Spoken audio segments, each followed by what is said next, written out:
Шәкәрімді кім атты? Не үшін атты? Қазақ әдебиеті газетінің осы жылғы 7-9 сандарында Евний Букетов пен Абзал Қарасартовтың магнитофонға жазылып алынған әңгімесі басылды. Әңгімеге білмедім, шәкәрімді кім атқан деген тақырып беріліпті. Оны оқу үстінде көп деген көңілде жүрген және ақиқаттығына күмәнім жоқ бір жайлар еске түсті. Жеке басыма берер болмаса да, тарихи шындық үшін сол жайлар жайында естіп білгенімді жұртшылықтың назарына ұсынуды жөн көрдім. Менің балалық және жасөспірімдік шағым Қарағанды облысының Қу, Қарқаралы аудандарының орталықтарында, яғни Егіндібұлақ селосы мен Қарқаралы қаласында өтті. 1934-1938 жылдары Абзал Қарасартов осы екі ауданда НКВД-ның бастығы болып қызмет істеді. Мені ол кісі әрине білген жоқ, ал мен оны сыртынан біліп жүрдім. 1935 жылы Егіндібұлақта балалар үйінде жатып 7 жылдық мектепті бітірдім. Соңғы 3 жылда Қарқаралы қаласында қазақ орта мектебінде оқыдым. Қарасартовты біздің бала болсақ та білетін себебіміз, ол өте пысық, қоғамдық жұмыстарға белсенді араласатын адам болды. Біз оқитын мектептің алдындағы кішкентай алаңда күн сайын аудан орталығындағы жігіттерді жинап, городке ойнайтын. Қарасартовқа дейін бұл ойын мұнда болмағанды. Оның үстіне поселканың сыртындағы кеңірек алаңға стадион тәрізді бір нәрсе орнатып, футбол ойынын ұйымдастырды. Біз болсақ, мұның бәрін қызық көріп қарап тұратынбыз. Қарасартовтың өзі ортадан төменірек бойы бар, дембелше қараторы, сымбатты деп айтуға болатын жігіт еді ол кезде. Оны аудандық клубта да жиі көретінбіз. Көркем өнер үйірмесіне келіп нұсқаулар беріп жүрді ғой деймін. Концерт болса Қарасартовтың сөзімен айтылатын «Паровоз» деген ән орындалатын. Бір сөзбен айтқанда біз Қарасартовқа қызығып қарайтынбыз. Шіркін, осындай адам болып өссек деп арман ететінбіз. Оның үстіне Қарасартовтың сол кездегі Сәруар дейтін жұбайы біздің балалар үйіне жиі келіп, оқушылармен әңгіме жасап тұратынды. Өте сүйкімді адам еді. Бір ретте бізді тауға алып шығып, әртүрлі өсімдіктер жайлы түсінік бергені, әсіресе қымыздық деп аталатын кішкентай жапырақты басқа жапырақтардан ажырата білуді үйреткені және оны жұлып жеудің қандай пайдалы екенін айтқаны есімде. 1935 жылдың күзінде мен Егіндібұлақтан Қарқаралыға кетіп қалдым. Арада 2 жыл өтті. 1937 жылдың аласапыраны басталды. 2 күннің бірінде халық жауларын әшкерелеудің барысына арналған комсомол активінің жиналысы болатында жататын. Сондай жиналыстардың біріне келе қалсам, президиумда Қарасартов отыр. Бұл мұнда неге отыр деп сұрастырсам, Егіндібұлақтан ауысып Қарқаралыға НКВД-ның бастығы болып келген екен. Күтпеген жерден сол жиналыста біздің қазақ орта мектебіне байланысты сөзі бола қалды. Директорымыз бізге тарих пәнінен сабақ беретін Ғабдрахман Төлепбергенов деген кісі болатын. Мінезі шақарлау еді, бірақ екі тілге бірдей сауатты, жақсы педагог, адал азамат еді. Сол кісіні мінбеге шығарып алып қыса бастады. Әңгіменің жайы мынау болды. Мектептің 1-ші қабатының коридорында сол кездегі әскер басшыларының бірігіп түскен суреттері басылған плакат ілулі тұратын. Біз каникулда жүрген кезімізде сол басшылардың біразы ұсталып кетіпті де, плакат ілулі қалпында қала беріпті. Дәл сол кезде Қарқаралыға «Комсомольская правда» газетінің бір тілшісі келген екен. Біздің мектепте болып, жаңаға плакатқа көзі түсіпті. Мынаны алып тастайық деп директор екеуі оны қасында тұрған пешке апарып жағып жіберіпті. Төлепбергенов осыны айтқан кезде Қарасартов халық жауы Туғачевский мен Габарниктердің суреттерімен қоса политбюроның мүшесі маршал Ворошиловтың суретін жағуды қалай түсінуге болады деп Төлепбергеновке қадалмасы бар ма? Бұл тек жаулардың ғана істейтін ісі, мұның комсомолдығын тез қарау керек, жазасын тарттыру керек деп кіжініп отырып алды. НКВД-ның бастығы түгіл ат айдаушысына да қарсы келетін ешкім ол кезде табылмайтын. Өзіміз жақсы көретін ұстазымызбен бірге иығымызға су құйылғандай болып тарадық. Жұрттың бәрі Ғабдрахманның шаруасы енді бітті деп түсінді. Бірақ сәті түсіп сол күндері Қарқаралыға облыстық комсомол комитетінің бірінші хатшысы Жақан Сүлейменов дейтін жолдас келе қалды. Өте сауатты және батыл азамат болатын, шыққан жері сол Қарқаралы. Келесімен бар активті жинап мәжіліс өткізді. Сөзінің аяқ кезінде Төлепбергенов туралы болып жатқан әңгімеге тоқтап, мұндай ұсақ нәрсе үшін адамды босқа айыптауға болмайды, және мен бұл жолдасты бала күнімнен өте жақсы білем. Оның тазалығына, адалдығына күмәндануға болмайды, деп үзілді кесілді пікір айтты. Комсомол ол кезде өте күшті және беделді болатын. Қарасартовтың да тоқтамасқа амалы қалмады. Бірақ 3-4 айдан соң оның пайдасына тағы бір оқиға бола қалды. Мектеп интернатының балалар жататын 2 жатақ үйі болатын. Соның бірінде өрт болды. Түн іші болатын. Ересек балалар шелекпен су тасып, жан таласып өртті сөндіріп жатырмыз. НКВД-ның үйі мен өрт болған жатақхана арасында үй жоқ. Жүгіріп Қарасартов келді. Біраз адамдар жинап әкеліпті. Келесімен директорды сұрады. Ол алыста тұратын, телефоны жоқ. Үйіне кісі жүгіртіп жіберу ешкімнің ойына келмесе керек. Қарасартов балалардың көзінше директорды қазақша нағыз дөрекі түрде былшитып боқтай бастады. Өрт сөндіріліп болғанша байғұстың әке-шешесінің түгін қалдырмай боқтап балағаттаудан аузы бір жиылған жоқ. Осының артынан Төлепбергеновтың басына қара түнек орнады. Қарасартов соңына шам алып түсті. Дегенмен бағы бар екен, аз уақыт өтпей Қарасартовтың өзі ұсталып кетті. Сонымен 2 Қарасартовты көрдім. Бірі Егінді Бұлақтағы біз сыртынан сүйсініп жүретін ақ жарқын Қарасартов, екіншісі 1937 жылғы НКВД жендеті, қадалған адамын халық жауы жасап, су түбіне жіберуге жаны құмар, қара жүрек, бас кесер Қарасартов. Бұл адаммен жүзбе-жүз кездесіп, танысуым 5 жыл өткеннен соң болды. 1942 жылдың жазында мен Егінді Бұлақта аудандық партия комитетінің үгіт-насихат бөлімін басқарып жүргенімде, Абзал Қарасартов райисполкомның жауапты хатшысы қызметіне облыстан жолдама алып, сол ауданға келді. Анда-санда кездесіп қалып жүрдік. Бірақ мен оның түрмеден қашан, қалай шыққанын, бізге қалай, кім арқылы келгенін білгенім жоқ, және оған көңіл қойып, мән бергенім жоқ. Жыл аяғында жұмыс орным Қарағандыға ауысты. 2 жыл өтпей Мәскеуге оқуға кеттім. Қарасартов ұмытылды. 1959 жылы Қазақ әдебиеті газеті шәкәрімнің жоғарғы сот шешімі бойынша толық ақталуына байланысты материалдар жариялады. Соның артынан Іле-Шалы Қарасартов Алматыға келді. Мен ол кезде Қазақстан Компартиясы орталық комитетінде істейтінмін. Бір күні маған келді. Амандасып жай жапсарларды сұрастырып болысымен-ақ ол өзінің ішіне сыймай жүрген ызалы көңіл күйін ақтара бастады. Біздің бәрімізге таптық қырағылықты бәсеңдетіп отырсыңдар деп кінә тақты. Ондағысы шәкәрім өлеңдерінің жарыққа шығуы болды. Евней Букетовпен болған әңгімеде Қарасартов ертеректе Мұхтар Әуезовтің барында кіріскенде бұл кісінің еңбегі баяғыда шығушы еді. Мен битте қарсы емеспін. Қазір шығарса да маған еш нәрсе істеген жоқ. Мен енді только армандамын депті. Марқұмның бұл айтқанында шындықтың иісі де жоқ. Ол битте де қарсы емес болса, шәкәрім өлеңдері газетке шығысымен сонау Егінді Бұлақтан Алматыға жан ұшырып неге жетіп келді екен? Маған мәселені былай қойды. Шәкәрім Құдайбердиев Совет өкіметінің қасшауы, қолына қару алып күрескен, өкіметке қарсы көтеріліс ұйымдастырып оған оқ атқан адам. Мұндай адам ағартылатын болса, мен соңғы демім біткенше ісім сендермен болады. Хрущевқа дейін барам деп қоқан лоққыға басты. Бұл айтқандарымды толық анықтайтын деректердің бәрі КГБ-де, ондағылар ақырына дейін менің жағымда болады деді де кетті. Мен өзім сол күннен бастап шәкәрімнің өмір жолы жайындағы материалдармен таныса бастадым. Сол кездегі КГБ-ның председателі генерал Әубәкір Арыстанбеков арқылы оларда жиналған бір папка материалдың мазмұнымен таныстым. Көпшілігі әр кезде әр түрлі адамдардан жаздырылып алынған шәкәрім жөніндегі түсініктемелер екен. Ішінде ол кісіні ақтайтындары да, қаралайтындары да бар.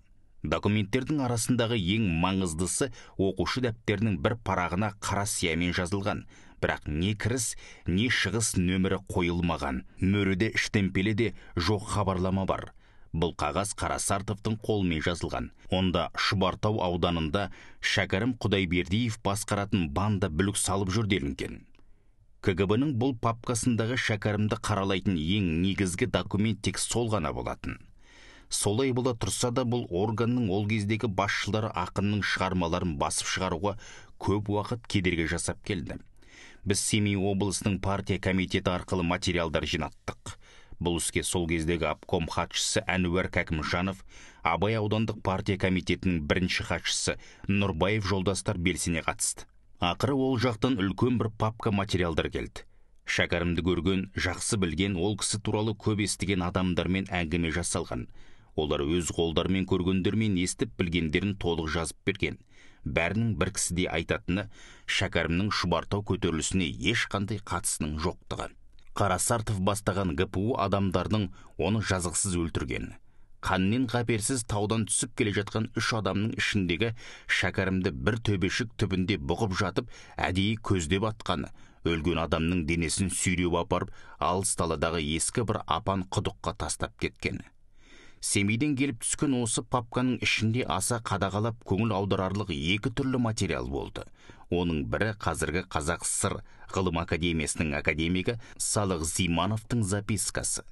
Қандай мекеменің атына жазылғанын ұмытыппын, ал мазмұны толық есімде. Шәкәрім көтеріліске қатысты, оны басқарт деген лақаптың ешбір шындыққа жатпайтыны айтылған. Көптеген тірі адамдардың айтуына, басқа да көп деректерге сүйене отырып, ғалым Шәкәрім Құдайбердиевтің зұлымдар қолынан нақақтан қаза тапқанын дәлелдейді. Папкадағы екінші материал бұл Шәкәрімнің өзі өлеңмен жазған өмір баяны.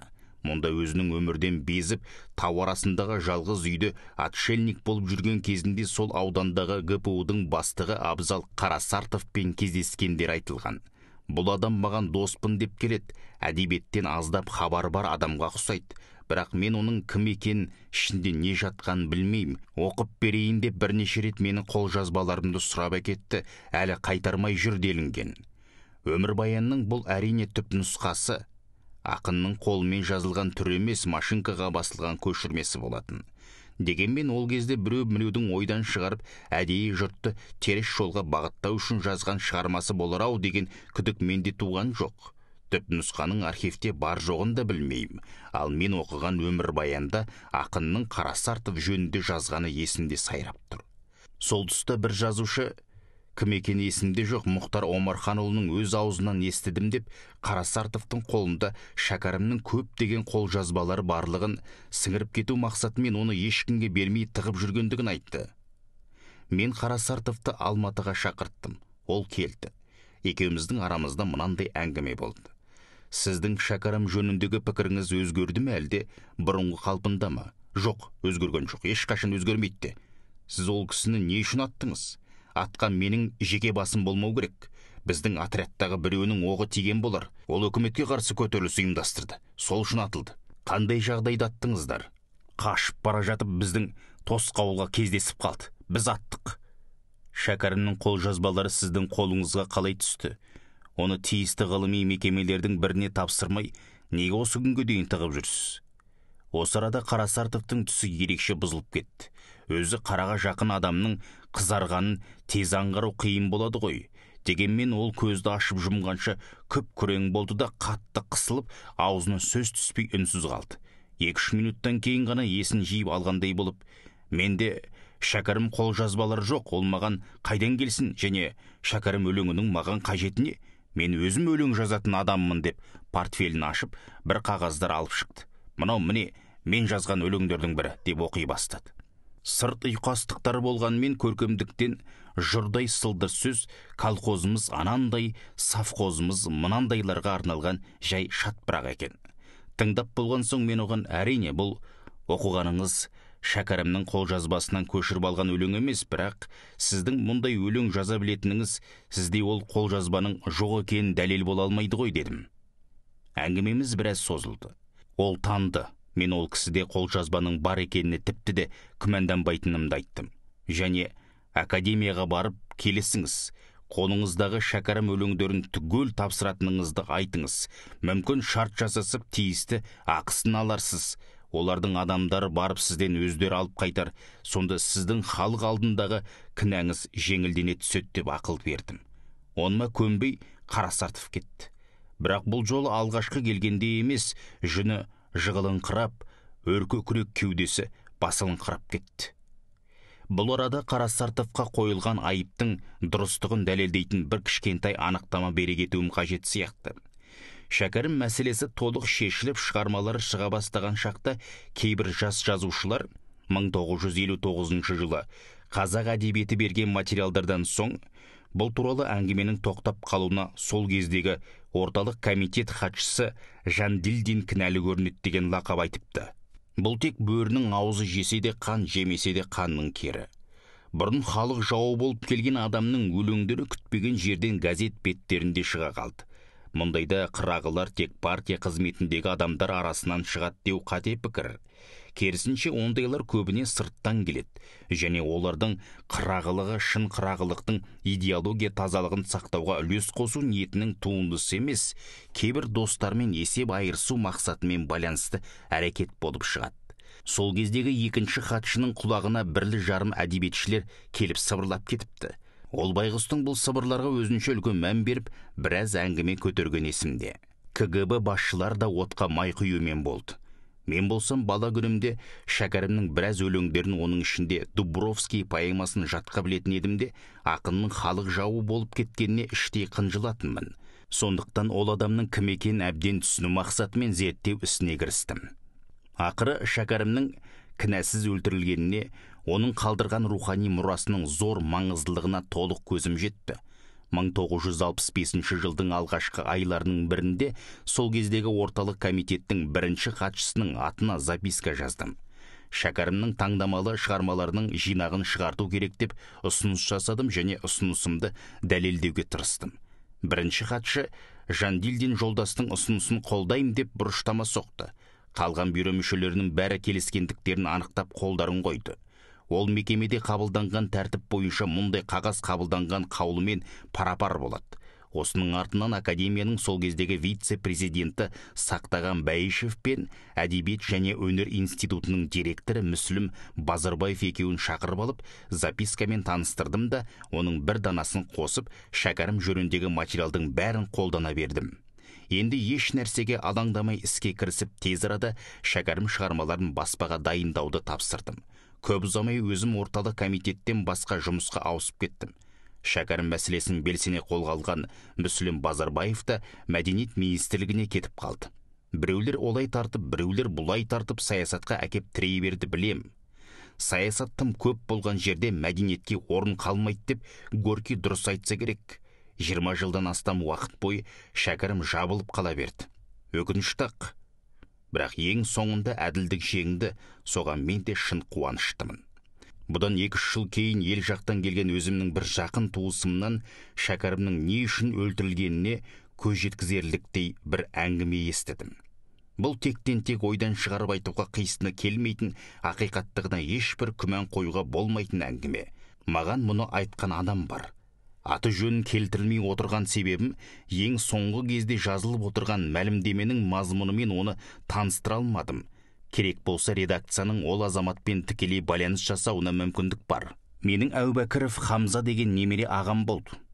Бұл ертеде мұсылманша біраз оқыған сауатты адам еді. Араб әріптермен басылған шығармаларды, әсіресе өлең поэмаларды мүдірмей өте жылдам оқитынды.